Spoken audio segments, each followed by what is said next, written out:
ये है जी पूरा क्षेत्र डिगावा मंडी। ये नवाब साहब की सबसे प्यारी जगह थी। अच्छा, नवाब लोहारू की। नवाब लोहारू की, ठीक बड़ा है। इस गांव के प्रति उनका बड़ा स्नेह था। हाँ। और एक चीज और है, इधर से थोड़ी दूर आधा किलोमीटर एक कुआं है। वहां से पानी पीने का, नवाब साहब का पानी यहाँ से डेली जाता था। क्या बात है। ऊंट के ऊपर। और एक घर की ड्यूटी होती थी जो सुबह 4 बजे उठ के ऊंट लेके नवाब का पीने का पानी वहां पहुंचा के आया करता था। हर घर से ड्यूटी लगती थी। वाह। 47 से पहले।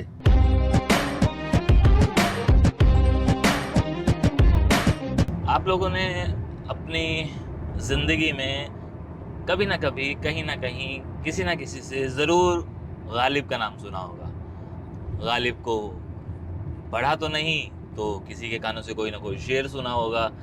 किसी ने कहा होगा कि भले आदमी गालिब मत बनो। तो हम उस दौर की बात कर रहे हैं जब गालिब का दौर था, लेकिन हम आज जिस दौर में बैठे हैं ये ई रिक्शाज का दौर है, ई बाइक्स और ई गाड़ियों का दौर है। और इसमें गालिब का जिक्र करना बेवजह क्यों? वजह ये कि हम लोग जा रहे हैं गालिब की ससुराल में। और मेरे साथ हैं दिनेश जी। आप बुटाना वाले वीडियो में भी देख चुके हैं, तो शाम वाले में भी देख चुके हैं। दिनेश गोयल साहब हमारे लाइव में अक्सर आते हैं और ये इस रास्ते के नवाब हैं। वो तो रहे लोहारू के, ये इस रास्ते के नवाब हैं। इनके पास बड़ी सारी जानकारी है, उसी हवाले से मैं इनके साथ बात कर रहा हूँ। और हमारे पास क्योंकि वक्त कम है, हमने कहा चलो हम लोग गाड़ी में ही बात कर लेते हैं। तो दिनेश जी, आपका गांव पीछे चला गया, क्या नाम? मेरा गांव का नाम जी जुई है। जुई। हाँ, लेकिन मेरी जन्म जुई का है। कर्म भूमि मेरी डिगावा मंडी है। ठीक है। जो कि नवाब लोहारू का क्षेत्र है। ठीक है। अभी हम जहाँ से चल रहे हैं हाँ। कुड़लबास गांव है।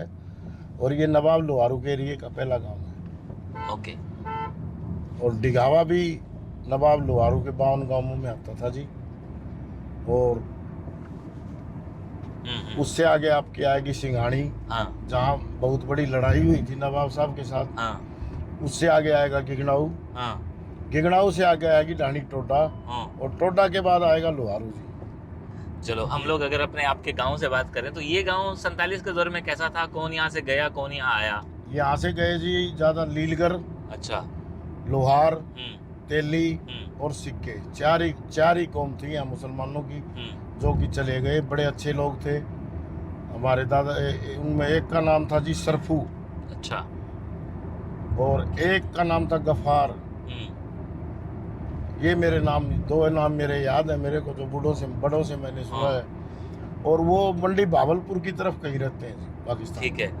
जिनमें से गफूर एक बार आया भी था यहाँ। अच्छा। और उसकी बहन शांति उसके साथ आई थी। और जो लोग और बिरादरियां यहाँ से गई उनमें से आपने बताया एक थे लीलगर, लोहार, सिक्के और ये तेली। ये 4 बिरादरियां यहाँ से गई थी। हाँ, यही 4। आया कोई? आया एक आया जी, पंजाबी का एक परिवार आया। ठीक है, यानी कि ये राजपूतों का गांव नहीं था? ना जी, राजपूतों का क्षेत्र नहीं है ये। राजपूतों का क्षेत्र अपने पीछे छोड़ा है। अच्छा। भानगढ़ लास्ट गांव है राजपूताना का। ठीक है। अब राजपूताना यहाँ से ये समझो 20 किलोमीटर आगे जाके पूरा राजपूताना ही शुरू हो जाएगा लोहारू के बाद। ठीक है। वहाँ जैसे लोहारू में थे राजपूत, उससे आगे फिर पूरी शेखावाटी क्षेत्र शुरू हो जाता है, शेखावत राजपूतों का। वहाँ शेखावत, निर्वाण और आपके राठौड़ और चौहान, ये 4 गोत ही वहाँ राजस्थान में आबाद है। भिवानी से अगर हम चलना शुरू करें और लोहारू तक कौन कौन से गांव आ जाते हैं? भिवानी से हम चलें तो पहला गांव आता है जी भिवानी से 5 किलोमीटर पे देवसर। ठीक है। देवसर के बाद आपकी आती है जी लोहानी। ठीक है। लोहानी के बाद आपका आता है लहलाना। ठीक है जी। उसके बाद आता है गोलागढ़ चौधरी बंसीलाल जी का गाँव। अच्छा। जो हरियाणा के मुख्यमंत्री भी रहे हैं, डिफेंस मिनिस्टर भी रहे हैं, रेल मंत्री भी रहे हैं। उसके बाद आपके आता है जी जुई। ठीक है। जुई 3 है, जुई खुर्द, जुई बिचली, जुई कला। अच्छा। उसके बाद आता है पोकरवास। ठीक है। उसके बाद आती है कुड़ल। ठीक है। और कुड़ल के बाद आता है कुड़लबास। और ये अब हमारे ये है डिगावा मंडी। हम डिगावा मंडी को क्रॉस कर रहे हैं। ठीक है। ये क्षेत्र का। उसके बाद आएगी आपकी सिंघानी जी। ठीक है। सिंघानी के बाद गिगनाऊ। अच्छा। गिगनाऊ के बाद आपके आएगा जी लोहार। बीच में एक गांव छोटा रह गया, टोडा ढाणी। अच्छा। ये गांव। अच्छा, इसका ये क्या एक वजह रही है कि आपने इतने सारे नाम याद करे हुए हैं, क्या आप इन रास्तों पे रहे हैं? मेरा यही फील्ड मकान है। अच्छा मकान है। मकान भी मैं आपको अभी दिखाऊंगा, मेरा मकान आएगा। आप थोड़ी सी एक बार कैमरा उधर करें तो हाँ हाँ हाँ। यहाँ से 50 मीटर दूर है मेरा घर। अच्छा जन्म भूमि मेरी जुई है, कर्म भूमि मेरी ये डिगावा मंडी है। ठीक है। और ये मेरे मकान है केशव जी, मेडिसिन सेंटर। हाँ जी हाँ जी। और ये मार्केट अपनी है, ये अपनी यहाँ तक अपनी है जी। ये तो, और यही एक वजह है कि आपको सारे नाम याद हैं, रटे हुए हैं आपको सारे गाँव। यही रहे जी, उम्र रहे। 60 के करीब चली गई, 59-60 कंप्लीट हो गई मेरी। ठीक है ठीक है ठीक है ठीक है। और यही खेले कूदे हैं जी, यही बड़े हुए हैं। आपने जवान। पीछे एक जिक्र किया था उस गांव का, जिसमें आपने बताया कि वहाँ पे बंसीलाल का गांव है, गोलागढ़ गोलागढ़ जी। राजगढ़, मतलब कि नाम से जाहिर हो रहा है भाई राजस्थान की सरहद है या राजस्थान से जुड़ा हुआ नाम ये है। ऐसे है जी, भानगढ़ गांव है राजपूतों का। हाँ और ये जो गोलागढ़ जो है, ये भानगढ़ की जमीन में बसा हुआ है जी। ठीक है। तो भानगढ़ के राजपूतों के गोलागढ़ वाले कुछ परिवार जो पहले आए यहाँ, वो मुजारे थे। ठीक है। उन्होंने इनको 7,000 बीघा जमीन दे के अलग गांव बसा दिया राजपूतों ने, जाटों का। ओके। ये वो भानगढ़, ये गोलागढ़। और गोला तो आपको पता है उर्दू में किसको बोलते हैं। जी जी जी जी जी। कहने वाली बात नहीं है। ये है जी पूरा क्षेत्र डिगावा मंडी। ये नवाब साहब की सबसे प्यारी जगह थी। अच्छा।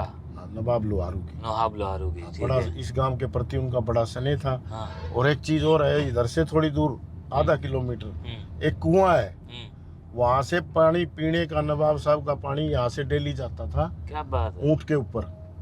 और एक घर की ड्यूटी होती थी जो सुबह 4 बजे उठ के ऊंट लेके नवाब का पीने का पानी वहां पहुंचा के आया करता था। हर घर से ड्यूटी लगती थी। वाह। 47 से पहले। क्योंकि लोहारू का पानी इतना बढ़िया नहीं है, इस गांव का पानी बहुत मीठा था इस क्षेत्र में। जनाब जी, इसीलिए उन्हें नवाब नहीं कहते थे, इसीलिए। एक घर की ड्यूटी होती थी। ये 2 गांव है, डिगावा जाटान और डिगावा श्यामियान। इनकी जिम्मेवारी होती थी कि उस टाइम में घर कम थे। हाँ। ये लोग पानी पहुंचा के आते थे। वाह। ऐसे नवाब, जाहिर सी बात है, रियासतें नहीं रही तो नवाब भी नहीं रहे, लेकिन उनकी कहानियां हमारे आसपास होती हैं। हाँ, ये नवाब अमीनुद्दीन अहमद जी जो थे ना, आखिरी नवाब, हाँ। वो वाकई में बहुत बढ़िया इंसान थे, नेक आदमी थे। अच्छा। वो हिंदू मुस्लिम वाली कोई बात नहीं थी उनके लिए। सब उनकी रियासत रईयत उनके लिए बराबर थी। हाँ हाँ। और न्यायकारी थे। और आज भी जब भी नवाब साहब तब तो चले गए, जब भी यहाँ आते थे तो यहाँ दरबार लगता था लोहारू में, कोठी में। ठीक है। और लोग जाते थे यहाँ से मिलने के लिए नवाब साहब से, बाद में भी। अब नवाब साहब के बेटे हैं दारू मियाँ, हाँ। राजस्थान में पहले मिनिस्टर भी थे। ठीक है। और मेरे ख्याल से अब भी है, अब तो मेरे ख्याल से नहीं है। अच्छा। और राज्यपाल रहे नवाब साहब हिमाचल के। अब जो गालिब का ससुराल आएगा, वहाँ जाकर हमें जिन चीज़ों के दीदार होंगे वो तो हम आपको दिखाएंगे, वो आप अगले वीडियो में देख लीजिएगा। इस वीडियो को समाप्त करने से पहले बता दें कि हमारे दिनेश जी जितना यहाँ के बारे में जानते हैं, उतना ही सरहद पार के कुछ ऐसे लोगों के बारे में भी जानते हैं जो इनके राब्ते में हैं, और जिनके साथ ये कह लीजिए कि एक प्यार मोहब्बत उस तरह से बनी हुई है जिसको हम लोग कहते हैं कि ये इंसानियत का भाईचारा है। उसके बारे में एक और शख्स हैं, मुर्तजा भाई, उनके बारे में ये कुछ बताएंगे, लेकिन अगले वीडियो में।